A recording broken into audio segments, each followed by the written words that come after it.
বছরে এদিকে স্যুপ খায় আর এদিকে ওদের ক্যালের জিনিসগুলো ক্যাল ঘুমানোর জন্য সেটা।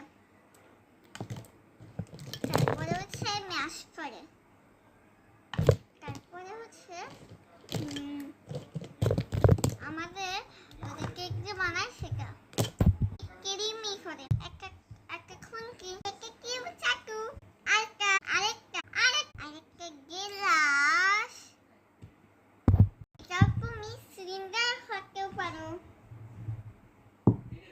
আর চারটে বাটি, এই যে একটা এই যে একটা এই যে একটা আর এই যে কি সুন্দর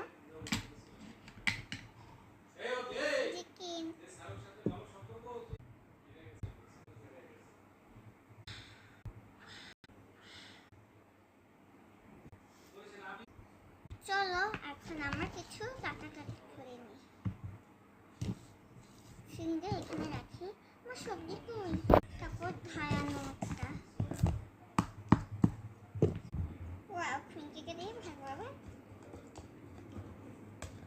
তেল জল দিয়ে দেবো, জলকে দিয়ে দিই। হয়ে গেছে আমার ইলিশ মাছ। এখন আমি পাঙ্গাস মাছ দিয়ে অনেক সুন্দর একটা রেসিপি বানাবো। চাকুটা নিয়ে নিই, এটা অনেক ধারানো কাছে একটা ফ্রাইং প্যানে তেলকে দিয়ে দিই, তারপরে এগুলো দিয়ে দিই।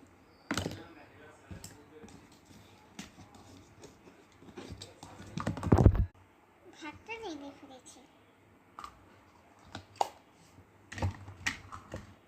তারপরে মাছের তরকারি মানে ডিমের তরকারি, তারপরে গানকিয়ালা না কি গানকি জানো, ওটা হচ্ছে চিনি বলে